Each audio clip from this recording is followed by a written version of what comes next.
నమస్తే. నేను మీ అశ్విని కుమార్. ప్రపంచంలోనే ఒక మతం ఇన్ని కోట్ల మంది ఒక చోటకి చేరటం, ఒక సమూహంలాగా పవిత్ర నదిలో స్నానం చేయటం, అది ఒక హిందూ మతానికే దక్కుతుంది. ప్రపంచంలో కూడా దాదాపు చాలామంది వేరే వేరే మతస్థులు అంతా కూడా వాళ్ళవి కూడా జరుగుతూ ఉంటాయి. కానీ లక్షల ప్రస్తుతం కుంభమేళాలో 30 కోట్ల మంది పైన భక్తులు స్నానాలు ఆచరించారు.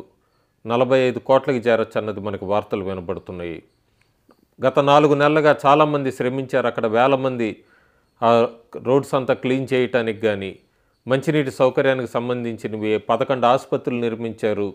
ట్రాన్స్పోర్ట్కి సంబంధించి, టెంట్లకు సంబంధించి భక్తులకి అక్కడ ఏ రకమైన ఇబ్బంది రాకుండా అన్ని రకాలుగా ప్రయత్నించింది రాష్ట్ర ప్రభుత్వం, అట్లా కేంద్ర ప్రభుత్వం. కొన్ని వేల మందికి ఉపాధి చూపించింది. అన్ని రకాలుగా అట్లా ప్రభుత్వానికి ఆదాయం వచ్చింది. మొత్తం అంతా కూడా బ్రహ్మాండంగా జరుగుతోంది. దేశ విదేశాల నుంచి కూడా భక్తులందరూ తండోపతండాలుగా వస్తున్నారు. ప్రపంచంలో కూడా ఇప్పటికీ దాదాపు 67 దేశాలకు సంబంధించిన వాళ్ళంతా కుంభమేళాలో గంగానదిలో స్నానం ఆచరించినట్టుగా తెలుస్తుంది మనకి డేటా ప్రకారం. చాలా అద్భుతం జరుగుతుంది అనుకుంటున్న సమయంలోనే ఒక విషాదకర సంఘటన కూడా చోటు చేసుకుంది. దురదృష్టకర సంఘటన. దాదాపు 30 మంది ప్రాణాలు కోల్పోయారు. 30 మంది ప్రాణాలు కోల్పోయిన రోజు నేను ఆ రోజు ఒక వీడియో కూడా చేశాను. లాస్ట్లో లింక్ పెడతాను. ఆ వీడియోలో చివరిన ఒక మాట చెప్పాను. వెనక ఏమన్నా కాన్స్పిరసీ ఉందా, కుట్ర ఉందా, దీని గురించి ఏమన్నా ఇన్ఫర్మేషన్ తెలిస్తే మళ్ళీ మీ ముందుకు ఇంకో వీడియోతో వస్తానని. లోక్సభలో బడ్జెట్ సెక్షన్ నడుస్తుంది. బడ్జెట్ సెక్షన్ మీద రాష్ట్రపతి ప్రసంగం మీద మాట్లాడాలి ప్రతిపక్షాలు. కానీ అఖిలేష్ యాదవ్, సమాజ్వాదీ పార్టీ నుంచి అఖిలేష్ యాదవ్, ఆయన స్టాంపేడ్ చాలా ఎంతమంది చనిపోయారు, ఏంటి ప్రభుత్వం దాస్తోంది, ఆ నెంబర్ చెప్పాలి అంటూ కూడా ఆయన లోక్సభలో చాలా ఆవేశంగా మాట్లాడారు. ఇంకో పక్క రాజ్యసభ నుంచి జయా బచ్చన్, సమాజ్వాదీ పార్టీకి సంబంధించిన జయా బచ్చన్ ఎక్కడా కూడా చనిపోయిన వాళ్ళకి సంతాపం కింద కానీ లేదా అట్లా మాట్లాడకుండా అన్నీ మర్చిపోయి మీరు ఢిల్లీలో యమునా నది ఇవన్నీ కూడా కలుషితం అయినాయని మాట్లాడుతున్నారు.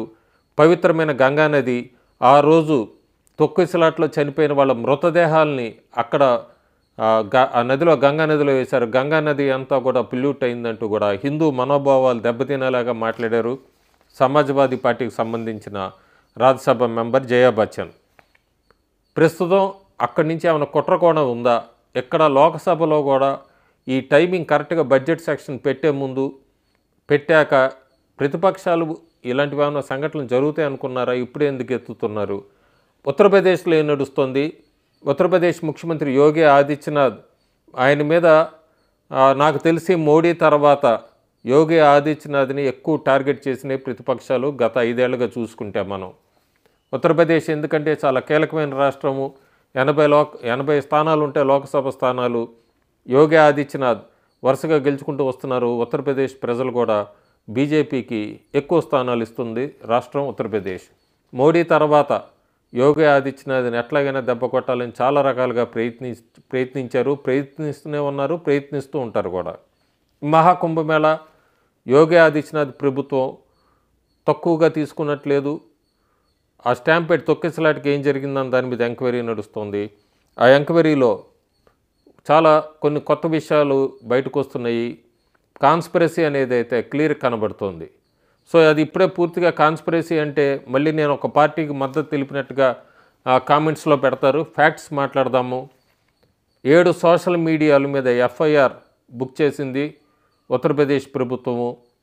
ఆ 7 సోషల్ మీడియాలు కూడా కుంభమేళాలో స్టాంపేడ్ జరుగుతుందని, లేకపోతే జరగబోతుందనో, జరిగాక ఇంకా జరుగుతుంది అంటూ విద్వేషాలు రగిల్చడానికి ప్రయత్నించింది. కాబట్టి 7 సోషల్ మీడియా అకౌంట్స్ వాళ్ళు రూమర్స్ స్ప్రెడ్ చేస్తున్నారని వాళ్ళన్నిటి మీద ఇవన్నీ ఎఫ్ఐఆర్లు రిజిస్టర్ చేసింది. అంతేకాకుండా ఉత్తరప్రదేశ్ పోలీసులు పూర్తిగా అనలైజ్ చేస్తున్నారు. 16,000 మొబైల్ ఫోన్స్ని, వీటన్నిటిని ట్రేస్ చేయడానికి ప్రయత్నిస్తున్నారు. ఆ 16,000 మొబైల్ ఫోన్స్ అన్నీ కూడా కొన్ని స్విచ్ ఆఫ్ అయి ఉన్నాయి. ఆ వెనక ఎవరున్నారు, నెంబర్స్ అంతా ఎవరి పేరు మీద ఉన్నదంతా కూడా ట్రేస్ చేయడానికి ప్రయత్నిస్తున్నారు. వీటన్నిటికీ మించి ఇంకా ప్రతిపక్షాలు, ఇంకా నేను మాట్లాడినట్టు వెస్ట్ బెంగాల్ ముఖ్యమంత్రి మమతా బెనర్జీ అయితే చాలామంది చనిపోయారు. మా వాళ్ళు అయితే అసలు 7 మిస్ అయ్యారు, వాళ్ళు కూడా చనిపోయారు. మా రాష్ట్రం నుంచి వెళ్ళిన వాళ్ళు వాళ్ళ పేర్లు ప్రకటించలేదు ప్రభుత్వం. దాస్తోంది అని చెప్పి వెస్ట్ బెంగాల్ ముఖ్యమంత్రి మమతా బెనర్జీ స్టేట్మెంట్ ఇచ్చిన 24 గంటల తర్వాత చాలా సురక్షితంగా వెనక్కి వచ్చారో ఆ 7గురు మిస్సింగ్ అంటున్న ప్రభుత్వం మిస్సింగ్ అంటున్న భక్తులందరూ కూడా మళ్ళీ వెస్ట్ బెంగాల్ చేరుకున్నారు. కానీ ఎక్కడా కూడా మళ్ళీ తర్వాత భక్తులందరూ సురక్షితంగా వెనక్కి వచ్చారన్న స్టేట్మెంట్ అయితే ఇవ్వలేదు. యోగి ఆదిత్యనాథ్ ప్రభుత్వం మీద బురద చల్లడానికి ప్రయత్నించింది. మా రాష్ట్రం నుంచి 7గురు చనిపోయారని. సో ఇలా ప్రతిపక్ష పార్టీలన్నీ ప్రయత్నిస్తుంటే ఉత్తరప్రదేశ్లో కుంభమేళాలో కూడా ఇంకా అక్కడ ఎట్లా డిఫేమ్ చేయాలి, లేదా అల్లర్లు ఎలా సృష్టించాలి, ఏ రకంగా ప్రయత్నిస్తున్నారు ఏంటి అనేది చూస్తే కొంతమంది ముస్లింలకు చెందిన వ్యక్తులు సాధువుల్లాగా మారి అక్కడ సాధువుల వేషంలో అక్కడకు వచ్చి కొంత ఏవో ప్రయత్నాలు చేయడానికి ప్రయత్నిస్తే వాళ్ళందరినీ కూడా అక్కడ ఉన్న భక్తులు పట్టుకొని పోలీసులకు అప్పగించిన సంఘటనలు ఉన్నాయి. అంతేకాకుండా 2 సిలిండర్లు బ్లాస్టులు జరిగినాయి, టెంట్లు కాలిపోయినాయి. ఆ టెంట్ల వెనక మేమే, ఆ బ్లాస్టుల వెనక అగ్ని ప్రమాదం వెనక మేమే ఉన్నామంటూ ఖలిస్తానీస్ కూడా స్టేట్మెంట్ ఇవ్వటం, ఇదంతా కూడా అక్కడ శాంతి భద్రతలకు ఎంత విఘాతం సృష్టించడానికి ప్రయత్నిస్తున్నారు అన్నది కూడా మనకు తెలుస్తుంది. ఇదే సమయంలో బ్రహ్మకుమారీస్కి సంబంధించిన వాళ్ళంతా అక్కడంతా కూడా అది హిందూ మతానికి సంబంధించింది, హిందూ మతానికి సంబంధించిన వాళ్ళే ఉంటారు. అలాంటి చోటకి బ్రహ్మకుమారీస్ ఆర్గనైజేషన్ వాళ్ళు వెళ్ళి మతం మార్పులు మతం గురించి చెప్పటం, ఇదంతా కూడా అక్కడ హిందూ భక్తులందరూ వాళ్ళని పట్టుకొని పోలీసులకు అప్పచెప్పటం, ఒక క్రిస్టియన్ సిలువ ఉన్న ఒక వ్యాన్లో వాళ్ళందరూ వెళ్ళటం, ఇదంతా కూడా మనకి అక్కడ ఉన్న ప్రశాంతతను ఎలా చెదరగొట్టాలి అని ఎలా ప్రయత్నిస్తున్నారు అన్నది కూడా మనకు అర్థమవుతుంది. అంతేకాకుండా మనకి చాలా ముఖ్యంగా ఇప్పుడు మనం బ్రహ్మకుమారీస్ వాళ్ళు ఎట్లా ఇదంతా అనుకున్నామో, ఉదాహరణకి హిందువులు ఎవరో కూడా మక్కాకి వెళ్ళి మీరందరూ హిందువుల్లోకి మారండి అని చెప్పి అలాంటి చోటికి వెళ్ళి చెప్పరు. అలాగే చర్చిలకి వెళ్ళి క్రిస్మస్ జరుపుకుంటున్నప్పుడు అది వాళ్ళ మతానికి సంబంధించింది కాబట్టి హిందువులు అక్కడ చర్చిలోకి వెళ్ళి మీరు హిందువుల్లోకి రమ్మని అని చెప్పరు. ఎవరి మతం వాళ్ళు చేసుకుంటూ ఉంటారు. ముఖ్యంగా కుంభమేళాలు అయితే ఇట్లా ముస్లింలు వెళ్ళటము లేదా బ్రహ్మకుమారీస్ ఆర్గనైజేషన్ వాళ్ళు వెళ్ళటము, ఇదంతా కూడా అందరూ ఖండించాల్సిన విషయమే. ఇవన్నీ జరుగుతున్నా కూడా హిందూ ధర్మ మాత్రం అక్కడ గట్టిగా నిలబడుతోంది, ప్రశాంతంగా జరుగుతుంది కుంభమేళా. ఇందాక చెప్పిన ఒక్క విషయం వెనక ఆ ఒక్క తుక్కిసలాట తప్ప. ప్రధానమంత్రి నరేంద్ర మోడీ ఫిబ్రవరి 5వ తారీఖు కుంభమేళాకి వెళ్తున్నారు, పవిత్ర స్నానం ఆచరించబోతున్నారు. అయితే ఇదంతా కూడా ఫిబ్రవరి 5 ఈ కుంభమేళా మధ్య జరిగింది. ఈ స్టాంపేడు లోక్సభలో ప్రతిపక్షాలు ఎట్లా ప్రశ్నించడం, అసలు దీని వెనక ఇంకా ఉందా, ఎట్టి పరిస్థితుల్లో నరేంద్ర మోడీని కుంభమేళాకి రాకుండా ఆపాలన్నది ప్రతిపక్షాల కుట్ర కింద విదేశీ శక్తుల కుట్ర కూడా ఉన్నట్టుగా కొత్త కోణం ఒకటి బయటపడుతోంది.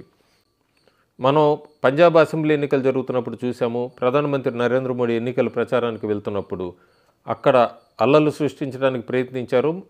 ప్రధానమంత్రి స్థాయిలో ఉన్న నరేంద్ర మోడీ పంజాబ్లో ఒక బ్రిడ్జ్ మీద దాదాపు 1 గంట సేపు నిలబడాల్సి వచ్చింది. ఎలాంటిదే ఏమన్నా ఇక్కడ కూడా కుట్రకోణం జరిగిందా? పూర్తిగా వాస్తవాలు ఉత్తరప్రదేశ్ ప్రభుత్వం ఇన్వెస్టిగేషన్లో ప్రకటించాక నేను అఫీషియల్గా మళ్ళీ ఇంకొక వీడియో చేస్తాను. కాకపోతే ఇప్పుడు మనకు అందుతున్నదల్లా ఇందాక నేను చెప్పినట్టుగా మొబైల్ ఫోన్స్, సోషల్ మీడియాలో పుకార్లు సృష్టించటము, మొబైల్ ఫోన్స్లో ట్రేస్ చేస్తోంది ప్రభుత్వం. అట్లాగే అక్కడ ముస్లిమ్స్ ఎట్లా ట్రై చేశారు, బ్రహ్మకుమారిస్, ఇవన్నీ కాకుండా విదేశీ మహాకుంభమేళా కొన్ని గంటల్లో ప్రారంభమవుతుందనగా విదేశాలకు చెందిన మీడియా జర్నలిస్టులు వీళ్ళందరూ కూడా భారతదేశానికి వచ్చారు, కొత్త స్టోరీస్ మొదలుపెట్టారు. ఇక్కడ బాగా గుర్తుపెట్టుకోవాల్సింది, కుంభమేళా వచ్చినప్పుడు అది బీజేపీ ఒక పొలిటికల్ పార్టీ ఆర్గనైజ్ చేయదు. ఉత్తరప్రదేశ్లో ఆ రాష్ట్రంలో ఎవరు అధికారంలో ఉంటే వాళ్ళకి మద్దతు ఇస్తుంది కేంద్ర ప్రభుత్వం. అక్కడ అరేంజ్మెంట్స్ అన్నీ చూడడానికి కూడా తన వంతు సాయం చేస్తుంది కేంద్ర ప్రభుత్వం. ఇది ప్యూర్గా ఒక పొలిటికల్ పార్టీకి సంబంధించింది అయితే కాదు. ఒకవేళ ఎవరు బాగా చేసినా కూడా అరేంజ్మెంట్స్ ఇవన్నీ న్యాచురల్గా ఆ క్రెడిట్ వాళ్ళకే చెందుతుంది. ఇప్పటిదాకా అయితే మనం ఈసారి చేసినంత అరేంజ్మెంట్స్ గతంలో ప్రభుత్వం చేయలేదన్న విమర్శ అయితే బాగా వినబడుతోంది. అందుకే ఇజ్రాయెల్ నుంచి వచ్చారు, ఇటలీ నుంచి వచ్చారు, వాళ్ళందరూ కూడా భక్తులు అక్కడ చాలా బాగుంది, అరేంజ్మెంట్స్ బాగున్నాయి, చక్కగా మేము స్నానం ఆచరించి వెళ్తున్నాను వీడియోస్ కూడా సాంఘిక మాధ్యమంలో సోషల్ మీడియాలో విపరీతంగా వైరల్ అవుతున్నాయి. కానీ ఈ డీప్ స్టేట్కి సంబంధించిన వాళ్ళు లేదా విదేశాలకు చెందిన రిపోర్టర్స్ ఎప్పుడూ కూడా భారతదేశానికి మోడీకి వ్యతిరేకంగా మాట్లాడేవాళ్ళు సడన్గా కుంభమేళ కొన్ని గంటల్లో ప్రారంభమవుతుందనగా స్టోరీస్ని బాగా ఫ్లోట్ చేశారు. అందులో ముఖ్యంగా ఈ Washington DC based news wire agency దానికి సంబంధించిన ఒక రిపోర్టరు ఫ్యూచర్ స్టోరీ న్యూస్ అనే అతను ఈ భారతదేశం ఎప్పుడు మోడీ ప్రభుత్వానికి లేదా భారతదేశానికి వ్యతిరేకంగా వార్తలు చెప్తూ ఉంటుంది. ఈ ఛానల్ అట్లాగే యాంకర్ కూడా వీళ్ళు భారతదేశంలో జరుగుతున్న ఈ కుంభమేళాని ఇది బాగా గుర్తుపెట్టుకోవాల్సింది బీజేపీ పొలిటికల్ పార్టీ ఆర్గనైజ్ చేసేది కాదు, అక్కడున్న ప్రభుత్వమే. అయినా కూడా ఆ యాంకర్ చదువుతూ ఆ మోడీకి బాగా మద్దతు తెలిపే ఒక మతం హిందూ మతం ఇక్కడ ఇంత పెద్ద ఎత్తున గ్యాదర్ అవుతారు, ఇదంతా కూడా మోడీకి బ్యాక్ బోను, ఇట్లా అంతా చెప్తూ పొగుడుతూ ఆఖరిలో స్టాంపేడ్ జరిగే అవకాశం కూడా ఉంది అన్నాడు. సో ఎందుకు స్టాంపేడ్ జరిగే అవకాశం ఉంది అని చెప్పాడు. దీని మీద కూడా దాని గురించి కూడా ఎంక్వైరీ చేస్తున్నారు. అంటే కాన్స్పిరసీ ఏమన్నా ఉందా, ముందే ఆయన స్టాంపేడ్ జరిగే అవకాశం ఉందని చెప్పడం గురించి కూడా సంబంధించిన ఇంకొక మహిళా రిపోర్టరు ఆవిడ కుంభమేళా గురించి మాట్లాడుతూ లొకేషన్ మాత్రం పూర్తిగా అంతా కూడా ఉత్తరప్రదేశ్ ఇది కాకుండా యమునా నది దగ్గర ఢిల్లీలో యమునా నది దగ్గర నిలబడి అక్కడి నుంచి మాట్లాడడము, బ్యాక్డ్రాప్ అంతా కూడా యమునా నదిలో ఉన్న దర్టీ అంతా చూపిస్తూ కుంభమేళాకి ఇట్లా ప్రభుత్వం అరేంజ్ చేస్తోంది ఇదంతా అంటూ కూడా చెప్పటం, అక్కడ ఆమె పాత్ర ఏమన్నా ఉందా, అట్లాగే కుంభమేళాలో అక్కడి నుంచో ఎందుకు మాట్లాడలేదు, యమునా నదిలో ఉన్న వెనక ఆ దర్టీ ఫోమ్స్ ఇవన్నీ కనబడుతున్నట్టుగా వాటి ముందు నిలబడి ఎందుకు మాట్లాడింది, వీళ్ళకి ఎందుకు ఈ రకంగా మాట్లాడారు, ఎప్పుడు వ్యతిరేకంగా మాట్లాడేవాళ్ళు ఈసారి పొగుడుతూ అట్లాంటి బ్యాక్డ్రాప్స్ని ఎందుకు తీసుకున్నారు, ఇవంతా కూడా ఏమన్నా సంబంధాలు ఉన్నాయా, ఇవన్నీ కూడా ప్రయత్నిస్తున్నారు ఇన్వెస్టిగేషన్ ఏజెన్సీస్ అంతా కూడా. మీకు ఇంకోటి చూపిస్తాను. మెరైన్ సౌత్ పీస్ సింగపూర్లో ఒక బ్యాక్డ్రాప్ మొత్తం అంతా కూడా చెత్తగా ఉంటుంది, గార్బేజ్ అంతా వేసి ఉంటుంది. ఒక యాంకర్ అక్కడ నిలబడి ఇదిగో ఇట్లా అరేంజ్మెంట్స్ జరుగుతున్నాయంటూ కూడా ఆ సింగపూర్లో బీచ్ దగ్గర ఉన్న చెత్తనంతా కూడా బ్యాక్డ్రాప్లో పెట్టి కుంభమేళా గురించి మాట్లాడడం, వీళ్ళంతా ఏమన్నా కాన్స్పిరేటెడా మనకి అక్కడ క్లియర్గా అర్థమవుతుంది. విదేశీ రిపోర్టర్స్కి అందరికీ కూడా భారతదేశంలో ఉన్న కొంతమంది ప్రభుత్వాన్ని డిఫేమ్ చేయడానికన్నా వాళ్ళ చేతులు కలిపి వాళ్ళకి చేయాల్సిన సాయం చేశారన్నదైతే స్పష్టమవుతుంది. ఇవన్నీ కూడా ఇన్వెస్టిగేషన్లో బయటకు రావాలి.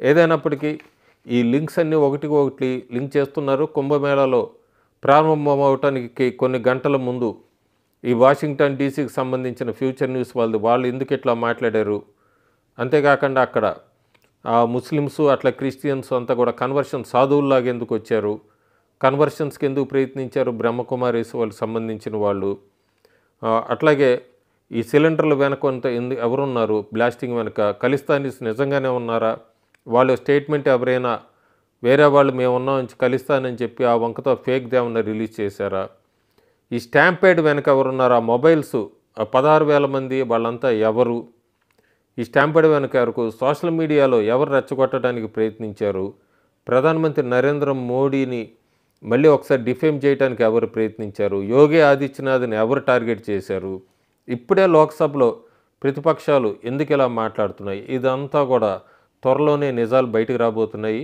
కానీ ప్రస్తుతానికి మాత్రం కుంభమేళాలో అంత ప్రశాంతంగా ఉంది, చాలా బ్రహ్మాండంగా ఉంది. సీ ఆఫ్ ఓషన్ అని చెప్పచ్చు, హిందువులు మొత్తం హిందూ సముద్రం కింద చెప్పచ్చు. ఇన్ని కోట్ల మంది దాదాపు మిగతా రోజుల్లో ఎక్కడ ఉంటారో తెలియదు, సాధువులు భక్తులు వీళ్ళంతా అక్కడికి రావటము చాలా అద్భుతంగా ఉంటుంది. వ్యూ అక్కడిని చూస్తూ ఉంటే బ్రహ్మాండంగా నడుస్తుంది కుంభమేళా.